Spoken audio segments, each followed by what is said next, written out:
Okay, good evening. No, so for tonight, I would like to speak about the heart of God, no, the heart of God, and the heart of a father. The heart of God and the heart of a father. So,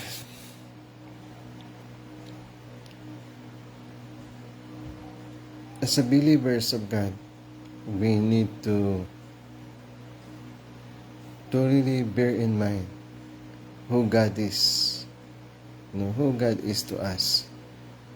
Because in order to label our relationship to God, we must know who is God to us, who is God for you, who is God for me, and who is God for others.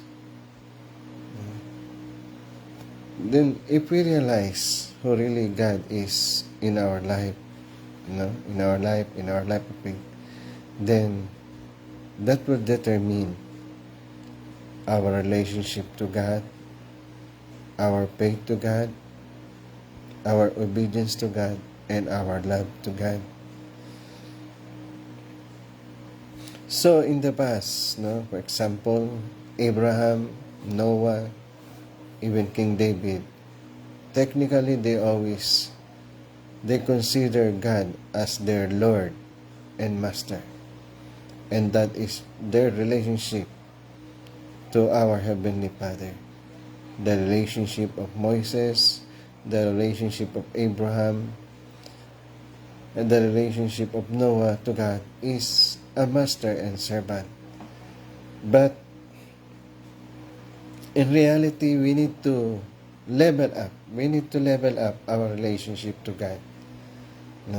We should not stay in that situation that God is our master and we are servant. That God is our Lord and we are servant. But we need to climb up to our relationship to our Heavenly Father. Because once we level up our relationship to God, then in some way or another, we can develop much better relationship to God, much concrete relationship to God. Because that is the goal. The goal of God. Why He created us in order to have some relationship. And that universal relationship is a father and son relationship, a father and a child relationship. So, technically, even God has children, has a child that is our Lord and Savior Jesus Christ. Technically, He wants to have a child, a children, and that is us, a human children, a human being. And then for that, we can see that the heart of God is very big, right? Very big. Because if it is not very big, God most likely, on my opinion, yes, not exactly opinion, God will settle that I have the angels, I have the angels, and then I have the creation. So what else? What more? What more God will be needing? Because everything is there. Of course, in the Bible, we see in Genesis, whenever God creates, God is happy. When God expressed, when Genesis, the writer of Genesis expressed that when God created, that God said, it is good. When there is goodness, there is joy. And then when there is joy, there is goodness. So that means God see the goodness in the creation, during the ancient time, when God created, and then God is happy. And then The happiness of God was overwhelmed when He created man. And the motivation of God, no, that the heart of God is so big, the motivation of God is, let us make man in our own image and likeness. No? In our own image and likeness. And then He created. And then in many instances, God always portrayed that He is a father and we are His children. Even in our Lord's Prayer, no, in our Lord's Prayer, in many talks, no, in many talks of our Lord and Savior Jesus Christ, He portrayed God as a father. He portrayed God as a father, and God is our Father. No? And then, as a father, He has a, because we know that the universal heart, the heart of God, no? The cosmic heart of God is the source of fatherly love. So that means within God, within the Heavenly Father's heart, within the heart of God, within the heart of our Father, Heavenly Father, there is an absolute fatherly love. And that absolute fatherly love is the source of joy for us. Once we have that relationship as father and son, as father and child, then we can be sure that we can be happy. Just like the children, no? When I watch some children, when they have their daddy, they have their father, as I observe, they are very happy to be with their mother. They are very happy to be with their father. They are already contented, and they play with the father. So similarly, the same joy and happiness God wanted to experience. He wanted to experience that there is children that is playing around, no? Playing around Him, and then getting His attention because of calling Him Father, Father, Father. No? In some way, we need to develop that kind of relationship, a children relationship. And that is the reason why our Lord Jesus Christ, we must become like a child. We must become like a child. Why? Because God is longing for a children. God is longing for a child. And that is the reason why God is always there expressing Himself as a father, because He longs for our children. He longs for our children that is His own likeness and image, that can receive His love. Because if God is the source of blood, if God has a universal love, that if God has abundant love, there must be a receiver. There must be a recipient of that love, of that heavenly love. Because that heavenly love cannot be happy without a recipient. And humans, we as a man and a woman, we are the recipient of that Heavenly Father's love. In that heavenly love, we are recipient. And then, once that love, the heavenly love of God was received, and that is only the time that God can be happy, when somebody is receiving His love. Just like when God sent His only begotten Son, and then He said, when our Lord Jesus Christ was baptized, no, our Heavenly Father said, "This is my beloved Son, to whom my soul is well pleased."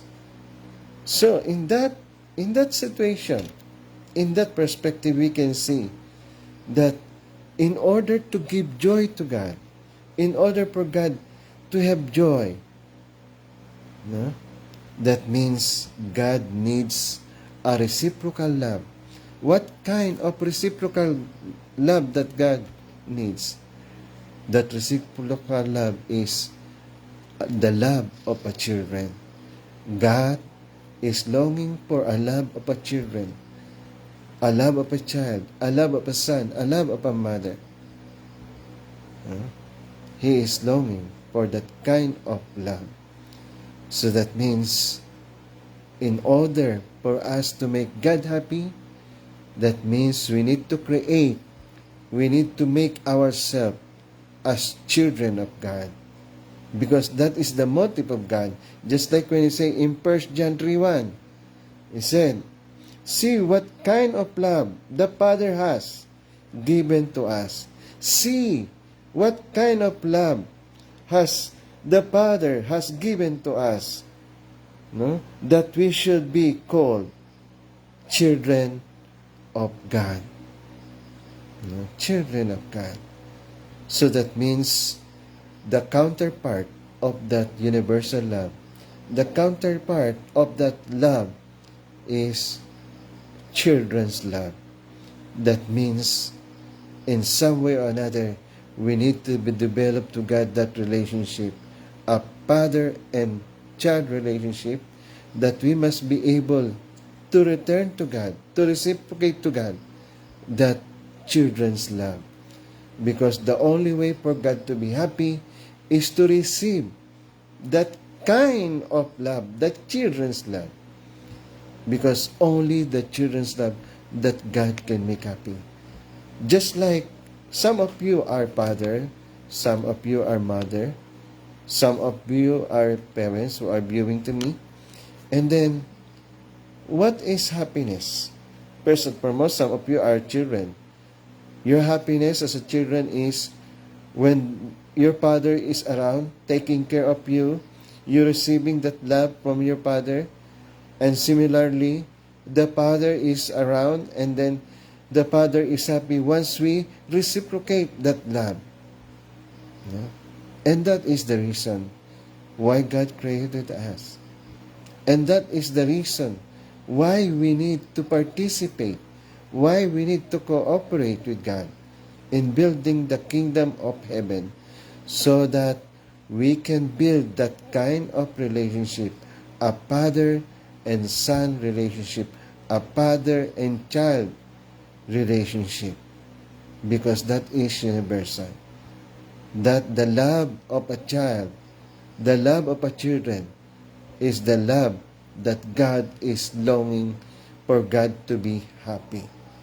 In similar way, we are also, as a children, we can only be happy once we receive a fatherly love. No?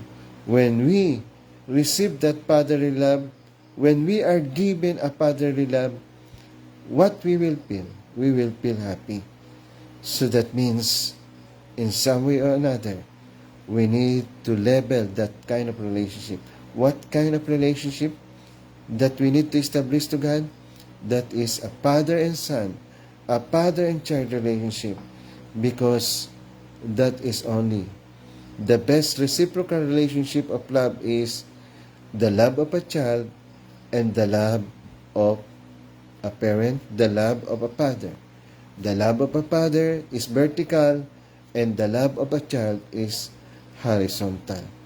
So that means the meeting point of that cosmic love is the love between a father and a son, a father and a child. That is what God wants us to keep. And we need to multiply. And God allow us to experience that. Why? No? How God allow us? He allow us that we have the capacity to reproduce. He allow us to has the capacity to create, to make children. Why? Because God wanted us also to experience that kind of love, the love of a child, the love of a father. So that means, as we develop that love, we develop the children's love within us, and then in another degree, we develop that fatherly love as God has the fatherly love. So that means that love is a cycle of love. Fatherly love, then children's love, fatherly love, then children's love. That is our relationship to God. That means we need to hold on in that kind of relationship. No? So, as we practice our life of faith, it is not only a matter of a tradition, it is not matter only of a culture, but rather it is a matter of that universal relationship of a father and a child. We need to bear in mind, we need to put in our heart, in our soul, in our spirit, that God is our Heavenly Father, that we are the children of God, that we need to receive that fatherly love, and we need to reciprocate that fatherly love by means of our children's love. Children's love. So, next time we pray, we need to remember that when we are praying, we are talking to our Heavenly Father. We are talking to our Father. And when we talk, we are talking to our Heavenly Father as a child. So that means we need to really bear in mind that our relationship to God must be built on solid foundation. That means there should be a spirit and truth in our relationship to God. There must be a love relationship. It is not only a belief. It is not only a system. It is not only a logic. No, it's not only philosophy. We go beyond logic. We go beyond philosophy. No? Because our love is the joy of God, and the love of God is our joy. Okay? So once again, thank you for viewing in. And next time around, please like and share. And again, I want to see you on the next program of my daily posting, 10 o'clock FB Live. Okay? You can also follow me on my YouTube channel. Okay? Doc Rudy. Okay, thank you and God bless. And let us pray. Our most beloved Heavenly Father, as we understand that you created us as your children, we are not just called as children, but rather, in reality, we are predestined to become your children. We are bound to become your children. Thank you for that purpose, Heavenly Father. Thank you for your love. Thank you for your blessing. Thank you for everything. And we pray that truly we can establish our relationship to you as a child, and you can be as our Heavenly Father. Thank you for everything. Thank you for your love. And please guide us always that we may protect that relationship of father and son relationship. This I ask and pray in beloved name of our Lord and Savior Jesus Christ. Amen. Okay, once again, thank you. Please like and share, and also propagate this program, Daily Posting.